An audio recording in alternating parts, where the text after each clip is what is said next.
worker. I spend most of my time in Manhattan in these tall buildings. And, you know, they call it the concrete jungle. It is the hustle and bustle.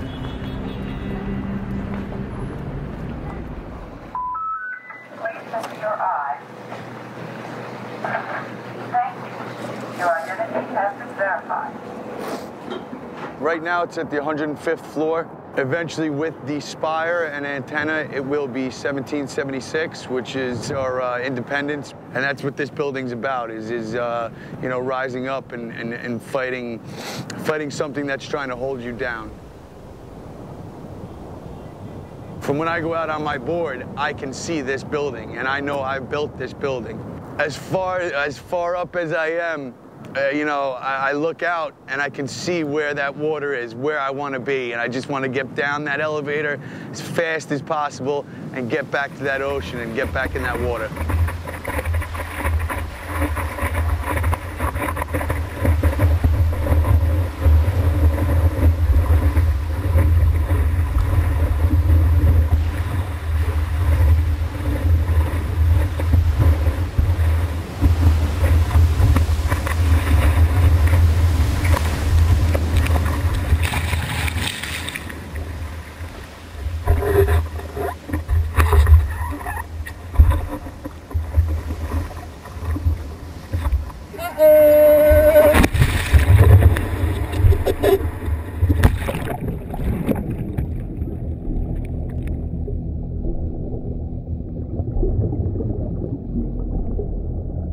Hurricane Sandy crashing on shore. Dozens of houses were destroyed, not by flood, not by wind, but by a huge fire that had raged for 12 hours at a place called Breezy Point.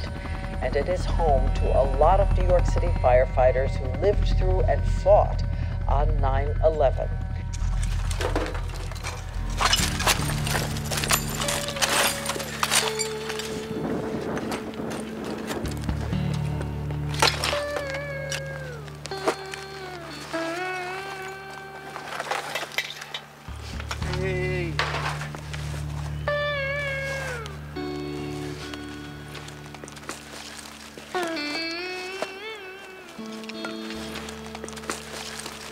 My old high school hockey stuff.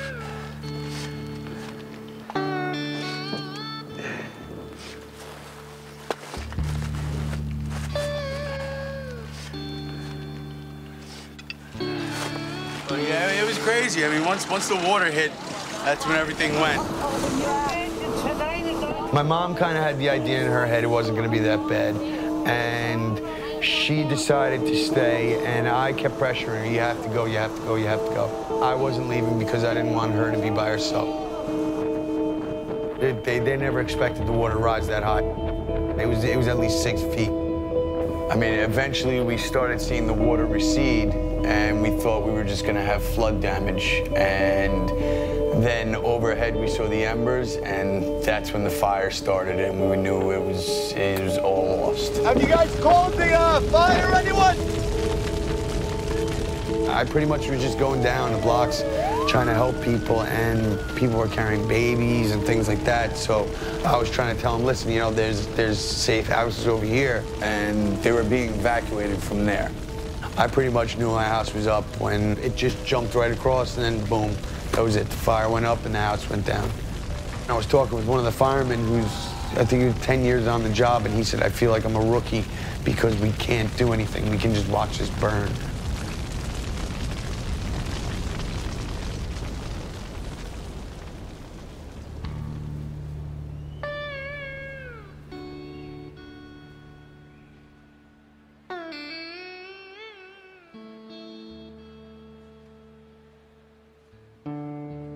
The next morning when I came back and I saw what it was, I didn't expect that. I thought there might be something standing. I thought there might be, you know, a wall, maybe some furniture or something, but to see just a square concrete foundation of where my house used to be, it was pure shock. You know, I didn't know what to do. I really didn't know what to do, so I just started digging.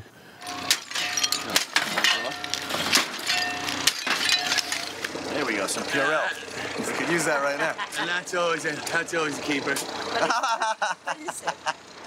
House Party 2 soundtrack. Tape. No. Yeah. House Party 2. Board's somewhere over there. I'm not sure. You know, I'm still looking for it. But, you know, like I say, my mother's things are more important than my things, so it is what it is. They used to come every summer. They get out of school, ride down here, the shoes would come off, and that would be it. It's a happy place. You guys eating it? What are you finding? Oh, sweet. A little box of my stuff from like Breyn. Get out. Yeah. American flag, Irish pin, ladder ring. Oh my gosh. The one thing she asked was for her engagement ring. Couldn't get it, and the second day or whatever we allowed back in, I came with my brother. We were looking all around where her room would have been.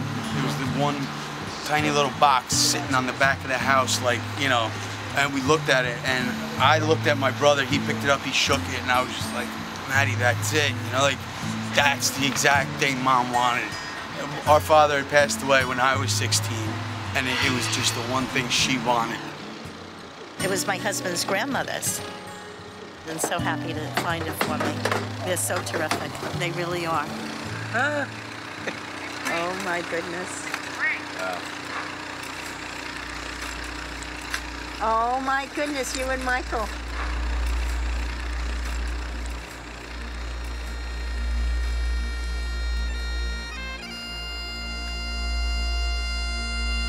When you lose your house like we did, it really makes you realize what the important things are. It's the little things. A picture, a ring, a memory. The rest of it's all meaningless, you know? It's just ashes.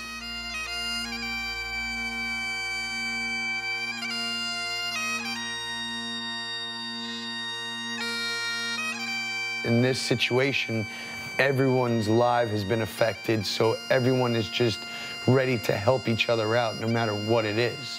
One of the biggest things is that, you know, just with Sandy itself, if someone needs something, it's a community. Everyone's together, you know? They're just there for each other, and that's one of the main things. That's the great thing about Breezy Point.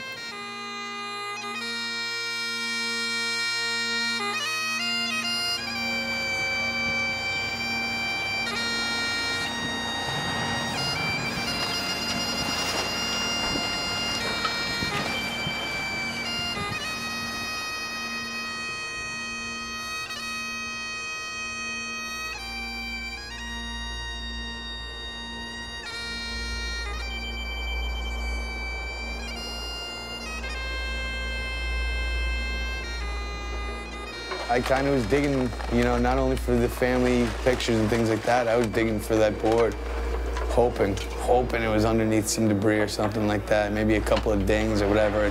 When I finally saw what was my board, it was, you know, it kind of hurt. It kind of hurt when I saw that. It was just fold by fold, the fiberglass just blown in the wind. You know, the cliche thing is everybody's all right, and that's really what matters. But, you know, come on, man. I lost my board, I lost my bike, but whatever. Everybody's all right. Who's my brother Jim? This was the old board. Yeah. And that was the leash and the fin. What kind of board was it? It was a SUP ATX. Okay. Yeah. Yeah, it was really an incredible storm. You know, I've never seen devastation like this. I heard about Timmy's story. I was able to participate, you know, with a group of guys to get Timmy a new SUP board. Oh, wow. I really can't thank you so much, man. I honestly, this is one of the most amazing things anyone's ever done for me. Oh, man. You got a grown man, Iron Man crying right now. Oh, man. Yeah. Honestly, thank you so much. Well, it's especially significant for me to be able to help, you know, fellow watermen, you know, get back out on the water. There's a real special and deep connection with nature that you have, you know, and not everybody appreciates that in New York City. And I saw Timmy losing his board and everything, not being able to get out, you know, it just, I'm really happy to help him get back out on the water, you know, because I know exactly what it means. Yeah, you go through something like this, you know, you really want to have that connection back again.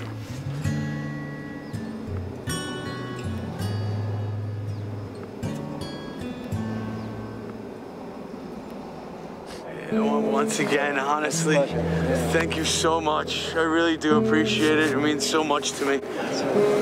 Good luck. Thank you. you. Good luck with the rebuild. Yeah, thank you with everything. Okay.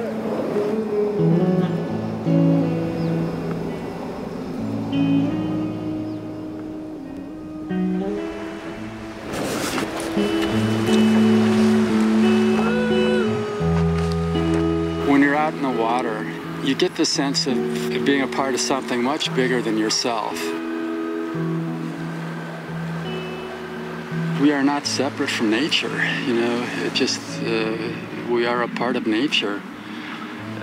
We have these cognitive systems that make us, you know, seem separate, but we're not. There are bigger cycles at play than we really understand. It's really nice to kind of appreciate, you know, the tidal cycles and the cycles of the seasons and so on. Hurricanes come, there must be cycles that are just bigger than we can see.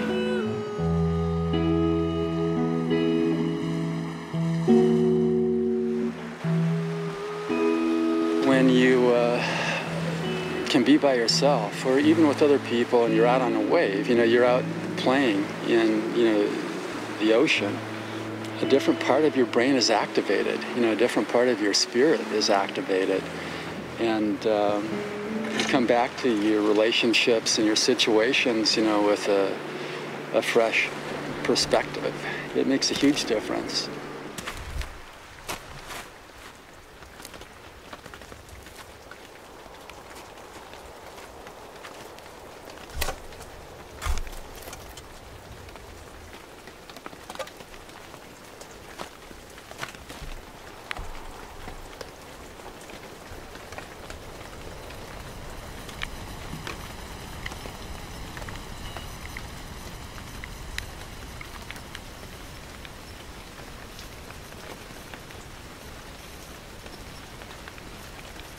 My mother and my father.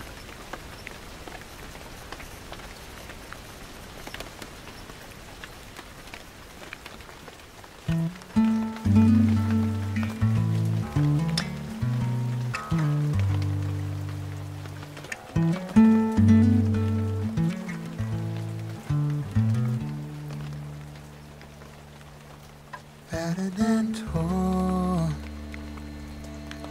still I can see the light. Tattered and warm, but I must kneel to fight. Friend of mine, what can't you spare? I know sometimes it gets cold. There's destruction, but there's also joy. This ocean, it's destroyed a lot of things in my life, but it's also healed my life. I'd probably be in a bad place if I didn't have it. It really is a healing ocean. I reach for Mother Mary,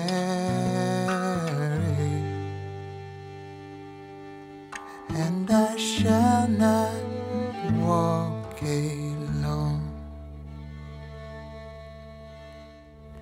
When my legs no longer carry, and the warm wind chills my bones, I reach for Mother Mary,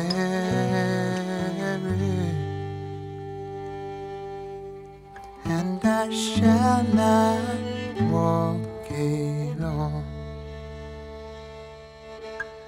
I shall love.